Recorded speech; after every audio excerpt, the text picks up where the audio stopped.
저와 같은 멸치들도 이 정도까지 성장할 수 있는 현실적인 방법에 충분히 많이 먹는데도 몸이 커지지 않고 배만 나오는 경우가 있는 식사 빈도에 대해서 끼니수를 쉽게 늘리는 방법으로는 음식의 종류와 구성, 매크로만 맞춰서 먹으면 어떤 음식이든 유산소도 주에.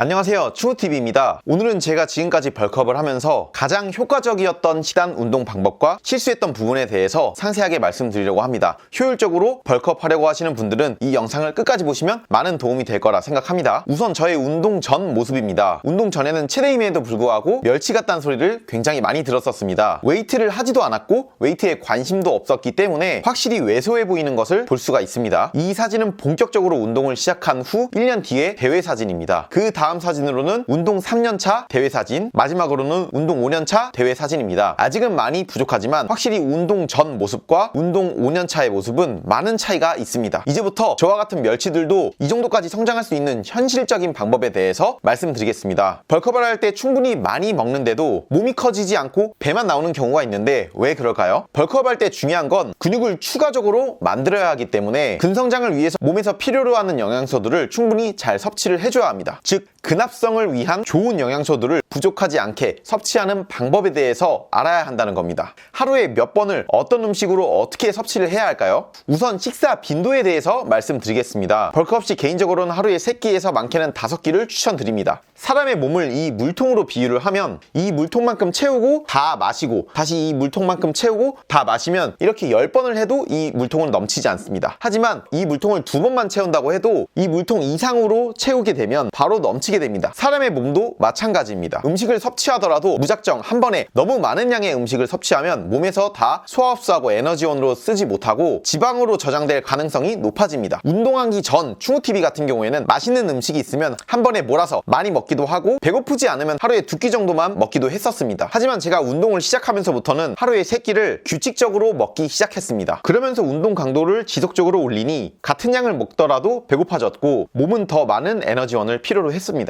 그에 따라서 자연스럽게 식사량이나 끼니수를 올려나갔습니다.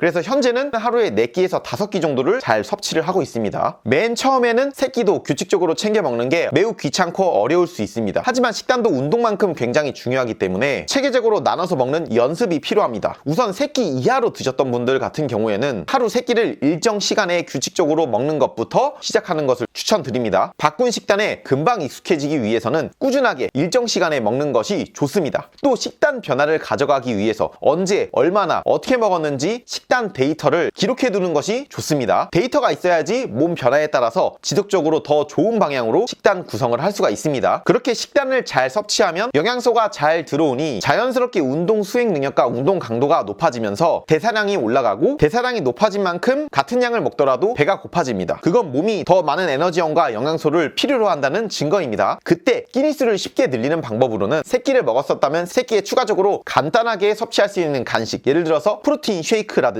아니면 프로틴 쉐이크에 고구마라든지 이런 식으로 간단하게 간식을 추가하는 것을 추천드립니다. 영상 중간에 잠시 마이프로틴 연말 최대 세일 캠페인에 대해서 말씀드리겠습니다. 이번 마프 대란은 충우TV의 할인 코드를 입력하면 무려 44%의 추가 할인을 하는 역대급 세일 캠페인을 진행합니다. 가장 많이 이용하는 베스트셀러로는 임팩트 웨이 프로틴입니다. 40가지 이상의 다양한 맛이 있습니다. 이번에 여러 한정판 맛도 나오고 개인적으로는 최근에 블루베리 치즈케이크 맛을 가장 맛있게 먹고 있습니다. 충우TV 같은 경우에는 웨이 프로틴 뿐만 아니라 운동 전 부스터, 프리워크아웃 과 각종 영양제들, 운동 중 BCAA 또는 EAA, 운동 후에는 크레아틴을 주로 섭취합니다. 이번 마프 대란은 연말 최대 세일을 진행하고 있으니 가장 저렴할 때 구매하시는 것을 추천드립니다. 여러분들의 구매와 많은 관심은 채널 운영에 있어서 큰 도움이 됩니다. 감사합니다.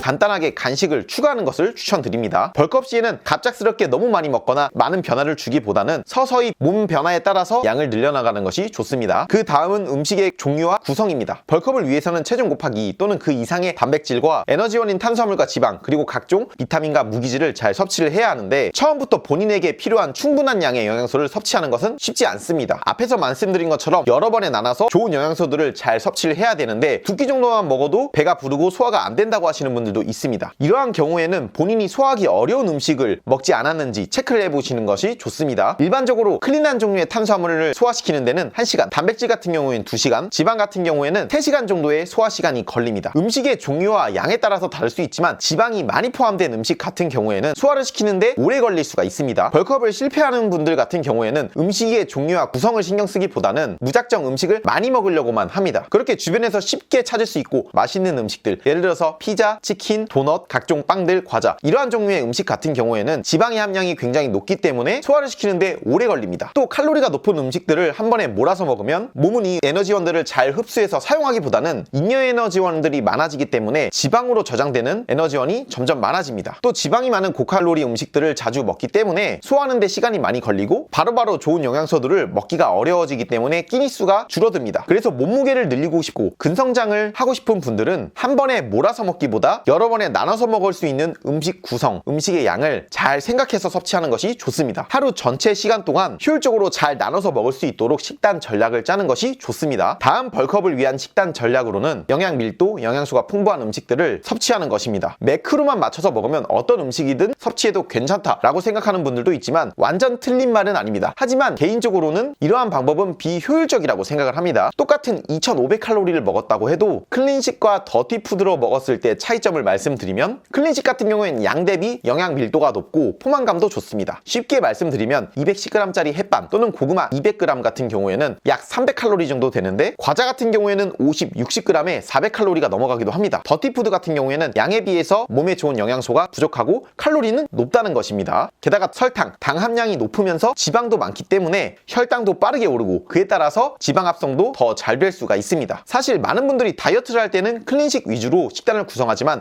벌크업을 할 때는 클린식 위주로 식단을 구성하지 않습니다. 하지만 성공적으로 효율적으로 벌크업을 하기 위해서는 다이어트 할 때만큼 영양 밀도가 높고 소화도 잘 되면서 체지방이 빠르게 늘지 않는 클린식을 잘 섭취해주는 것이 좋습니다. 다이어트와 벌크업의 차이점은 벌크업 같은 경우에는 다이어트 때보다 끼니수를 늘리거나 식단의 양을 늘리는 것입니다. 물론 저도 벌크업을 할 때 제가 좋아하는 피자, 치킨, 햄버거, 과자들을 마음껏 먹고 싶지만 먹고 싶은 것만 먹으면서 성장하려고 하는 것은 큰 욕심이라고 생각을 합니다. 마지막 식단 방법으로 효율적인 벌크업을 위해서는 다이어트 직후, 이후 식단을 잘해야 한다는 것입니다. 제가 가장 많이 했던 실수는 이 부분입니다. 첫 다이어트 그리고 두 번째 다이어트 직후에도 다이어트가 끝나자마자 매일 폭식을 했고 단 몇 주 만에 다이어트 몸무게로 복귀를 했었습니다. 이렇게 빠른 기간 몸무게가 올라가면 근육이 붙는 속도보다 체지방이 붙는 속도가 훨씬 빠르기 때문에 근성장에 더 비효율적일 수가 있습니다. 다이어트 직후에는 몸에 에너지원들이 없고 지방이 없기 때문에 최대한 섭취하는 음식들을 잘 흡수를 하려고 하는데 이때 양질의 클린식을 잘 섭취를 해주면서 운동도 잘 해준다면 굉장히 빠르게 발전할 수 있는 기회라고 생각을 합니다. 하지만 이때 더티푸드로 넘치게 지속적으로 폭식을 한다면 그 넘치는 칼로리를 감당을 못하고 몸은 많이 붓고 체지방이 빠르게 붙습니다. 그래서 이번 다이어트 같은 경우에는 다이어트 전 비시즌 기간 동안 클린식 위주로 섭취를 잘 해줬고 그에 따라서 양질의 영양소도 많이 섭취할 수 있었고 운동 강도도 많이 뽑을 수가 있었습니다. 그래서 작년 대회 때보다 많은 발전을 할 수가 있었습니다. 효율적으로 벌크업을 하기 위한 식단 방법을 전체적으로 말씀드리면 근성장을 위해서는 영양밀도가 높은 음식들을 충분히 잘 섭취를 해줘야 하는데 칼로리가 높고 영양밀도가 낮은 음식들 같은 경우에는 소화 시간도 오래 걸리고 근합성도 효율적이지 않기 때문에 영양밀도도 높고 소화도 금방금방 되는 클린식을 잘 섭취해주는 것이 좋습니다. 금방 소화가 되는 만큼 양질의 영양소를 여러 번 나눠서 먹을 수가 있고 서서히 먹는 양이나 빈도수를 높여나간다면 지속적으로 근성장을 할 수 있을 거라 생각합니다. 그러면서 근력 운동도 잘 해줘야 합니다. 근육이 크기 위해서는 지속적으로 과부하를 줘야 하고 또 대사량도 높아지면 좋습니다. 어떤 사람은 2000칼로리를 섭취했을 때 몸무게가 유지가 되고 어떤 사람은 3000칼로리를 섭취를 해도 몸무게가 유지가 됩니다. 대사량이 높아진 만큼 더 많은 에너지원을 섭취하면서 다이어트를 하거나 벌크업을 할 수가 있고 그만큼 근성장을 더 잘할 수 있으면서 근손실을 방지할 수가 있습니다. 그렇게 대사량을 올려주기 위해서는 운동 강도를 꾸준히 올려주시는 것이 좋고 개인적으로는 벌크업을 하더라도 체력, 근지구력, 심폐지구력을 위해서 유산소도 주에 3번에서 4번 정도 30분 정도씩 꾸준히 진행을 해줬었습니다. 오늘은 이렇게 제가 효율적으로 벌크업을 할 수 있었던 식단, 운동에 대해서 말씀을 드렸고 제가 실수했던 부분에 대해서도 말씀을 드렸는데 여러분들은 저처럼 실수를 하면서 돌아서 가지 않고 효율적으로 벌크업을 진행하셨으면 좋겠습니다. 다이어트나 벌크업 관련 궁금한 점은 댓글로 남겨주시면 감사하겠습니다. 앞으로도 좋은 다양한 영상으로 돌아오겠습니다. 충우TV 구독과 좋아요 부탁드릴게요. 감사합니다.